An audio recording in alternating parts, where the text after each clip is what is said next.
HD.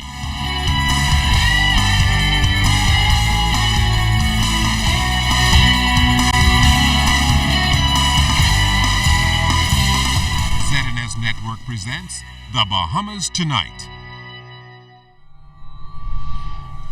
This portion of the news brought to you by BTC Every Day.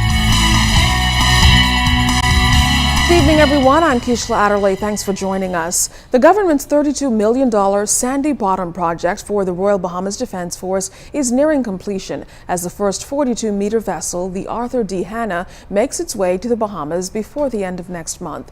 National Security Minister Dr. Bernard Nottage, who is just back from a European tour where he visited Damen in Amsterdam, that's the company that's currently constructing the 9 ships which the government is acquiring to help man Bahamian borders.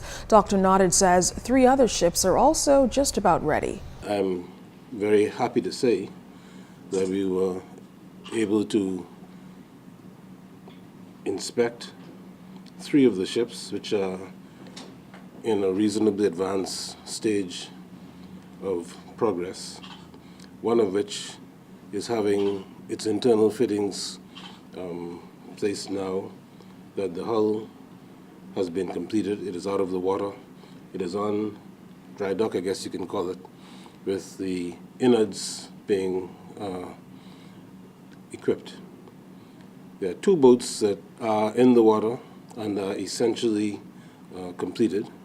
Defense Force Commodore Roderick Bowe accompanied Minister Nottage on the tour, which also took officials to Van Ord and then to London, England, where they visited Britain's Royal Navy College. Commodore Bowe says the Defense Force will receive help from Jamaica, which recently acquired a similar ship for training. Ours is a bit more modern, but they've had 3 of them in service. The Chief of Defense Staff, Major General Anderson, has acquiesced our request on helping to train additional officers. So over several weeks, we've been sending engineers and officers to Jamaica as well to assist us in that regard. Police are investigating the discovery of the body of a woman found earlier this afternoon in southwestern New Providence. Jared Higgs tells us tonight authorities even determined how long the body was placed there as they opened that investigation. Around 10:15 a.m. this morning, police received reports of a body being found in the bushes on the eastern side of Dignity Gardens. Police say when they arrived at the scene, they discovered the partially dressed, decomposed body of a 55-year-old female in bushes near to the Dignity Gardens subdivision entrance. Authorities confirmed that the body was in very close proximity to Southside Christian Ministries International Church when it was detected by a child walking in the area. Traffic slowed down significantly as bystanders and passers-by looked on as the police combed the scene for any clues that might explain how the body could have gone undiscovered for such a long time.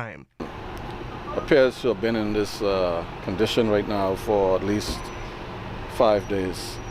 Yes, we are treating it as a homicide at this stage. The incident gave officer in charge of the Central Detective Unit, Superintendent Paul Roll, another opportunity to solicit the public's assistance. We appeal to anybody who may have information with this incident to reach out to their police. Police at this time are unable to determine the cause of death, and they say that an autopsy will have to be performed. Jared Higgs, ZNS Network News. A day at the Eastern Canal ended tragically for a 20-year-old man after he apparently drowned there. Police tell us they were alerted to the drowning just after 3 o'clock this afternoon. Superintendent Elaine Sand says the victim, whose family and friends identified him as Wilnick Agsnord, was reportedly swimming with a group of men at a canal off Hannah Road when the incident happened. She says the investigation is in the early stages. We also spoke with Pastor Selinar St. Louis and his colleague, who said the victim, who recently finished high school, is a member of their church community. That's a good man. That's a good my little son. So he is very good to me, and we are very close. We always making joy together. But he's gone to the so sad cost me as a pastor. But I'm very sad because my own son gone from the church. You know. When I come here, I met him outside of the water. I didn't know who put him out. But I could tell you, he's a very quiet man. He's a very, very good man. Today's apparent drowning happened nearly a day after a 4-year-old boy died following an apparent drowning at a home in eastern New Providence. Emergency personnel were reportedly called to a High Vista residence just off the Eastern Road just after 5 o'clock yesterday afternoon, where they met relatives administering CPR to a young boy who police say they had just pulled from the bottom of a pool. But despite efforts to save his life, he didn't make it. He was pronounced dead a short time later. Police have not released any more details except to say that investigations are ongoing. Also tonight, police are requesting the public's assistance in solving an armed robbery on Paradise Island last night. Police tell us 3 armed men forced their way into the room of a small hotel on Paradise Island around 8 o'clock last night, where they robbed 3 Bahamian men and 2 Bahamian women of an undetermined amount of cash and jewelry. Police say the culprits later fled the scene on foot. An investigation is ongoing. Hundreds packed the St. Barnabas Anglican Church today for a service observing Autism Awareness Month. The service featured performances from autistic students and messages highlighting the need for programs and support for the autistic community. A special movie trailer on the trials of autistic children and their families to be aired on ZNS television was also viewed. Attorney General Alison Maynard Gibson, speaking on behalf of the Prime Minister, noted the government's role in accommodating autistic students, starting with facilities at Garvin Tynes and Willard Patton schools.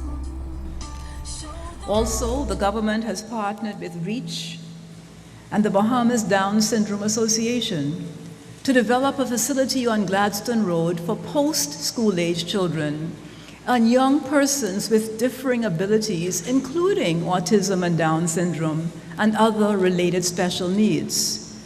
And the government is renting from the Catholic Diocese the former Our Lady's Primary School premises for the establishment of a school that will accommodate over 100 children with special needs and provide a center of excellence for assessment, training, research, and intervention. The building will be physically completed and is on target to be handed over in May, that is next month. Today is being observed as Palm Sunday, which traditionally marks the start of Holy Week on the Christian calendar. Palm Sunday is a Christian feast which falls on the Sunday before Easter, commemorating Jesus' triumphant entry into Jerusalem. Our cameras went to the Anglican parishes of St. Barnabas and St. Agnes, as well as Zion Baptist Church on Eastern Shirley Street this morning to observe special Palm Sunday worship services. In many Christian churches, Palm Sunday includes a procession of the assembled worshipers carrying palms representing the palm branches the crowd scattered in front of Jesus as he rode into Jerusalem on a donkey.